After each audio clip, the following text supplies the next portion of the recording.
সূরা ফাতিহা থেকে নিয়ে মিনাল জিন্নাতি ওয়ান নাস পর্যন্ত 114 খানা সূরা 30 পারা কোরআনের এই জায়গাতে দার্স দেওয়া হয়। এই দুটি ছেলের সিনাতে 30 পারা কোরআন হিফজ করে রাখা আছে। হে বাপজান আমার, বিশ্বনবী বললেন, ওরে আমার উম্মতেরা তোমরা শুনে নাও, 1 নম্বরে আমি কোরআন তোমাদের কাছে ছেড়ে গেলাম।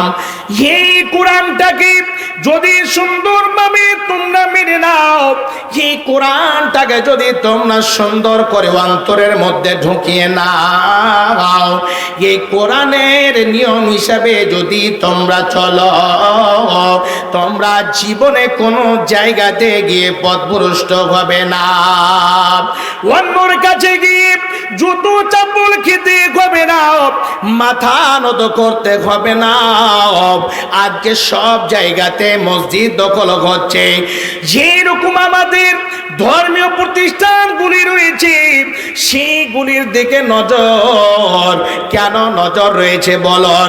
আজকে আমরা কোরআন ছেড়েছি, আজকে আমরা হাদিসও ছেড়ে দিয়েছি।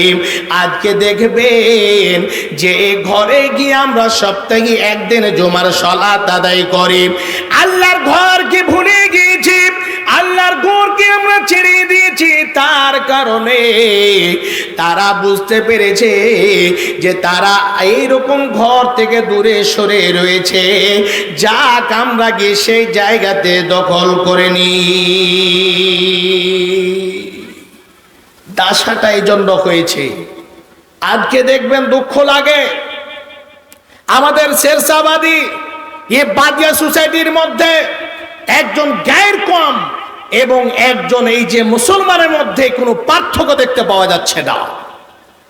দেখতে পাবেন, দুঃখ লাগে। একটা গ্রামের মধ্যে অনেক জিম্মাদার রয়েছে, মন্ডল সর্দার খতিব মওলানা রয়েছেন।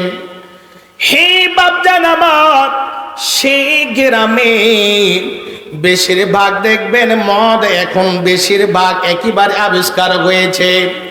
ইসমেক নামক জিনিসটা এমন একটা জিনিস, এমন নাশা দ্রব্যর মধ্যে এমন খাতারনাক জিনিস রয়েছে।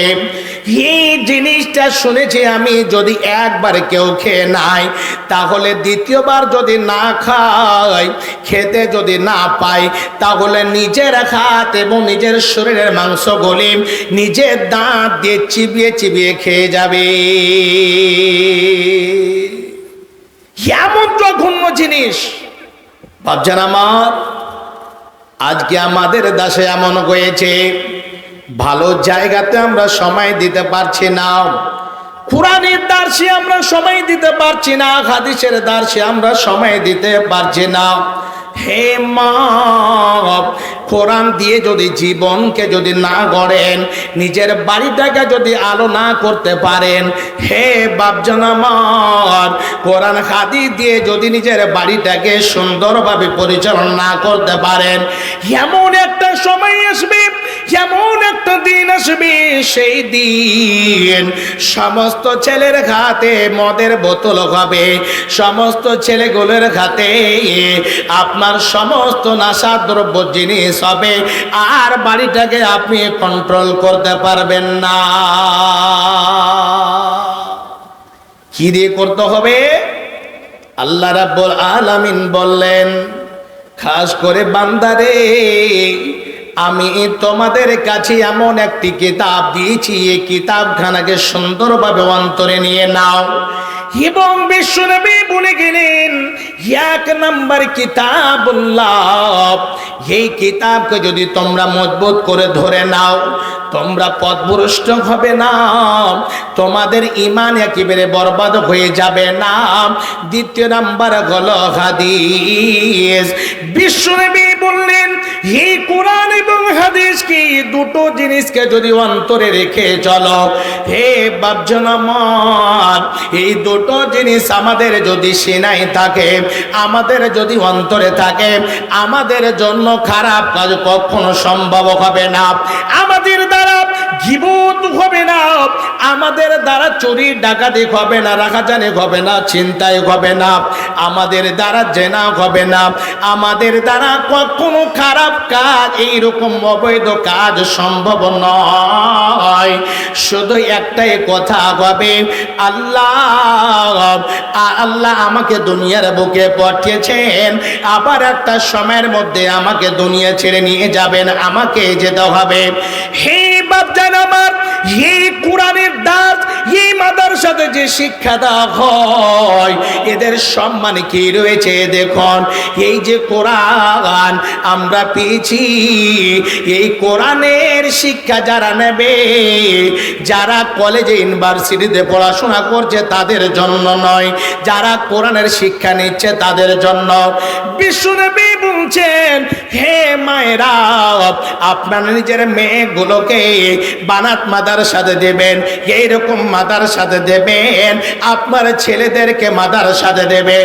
যারা কোরআনের শিক্ষা নেওয়ার জন্য বাড়ি থেকে বের হয়ে মাদ্রাসা আসবে, মাদ্রাসা থেকে বাড়ি যাবে, তাদের সম্মানের জন্য আল্লাহর ফেরেশতাগণ তাদের পায়ের নিচে নিজের ডানাগুলিকে বিছিয়ে দেন। এটা হচ্ছে কোরআনের সম্মান, কোরআনের পাখিদের সম্মান।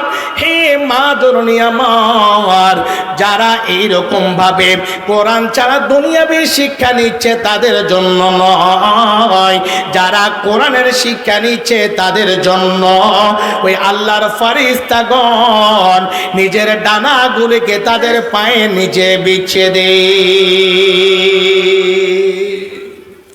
মা জননী, বাপজান আমার, আপনাদের একটা কথা বলি, মক্কাতে যতদিন নবীজি ছিলেন, এই যে 5 ওয়াক্তের সালাত থেকে নিয়ে ইসলামের যেটি 5টি বিধান রয়েছে, এই 5টি বিধান আপনি যে বলবেন আরে শিক্ষাটা এই 5টির মধ্যে কিন্তু না, এটা একটা আলাদা।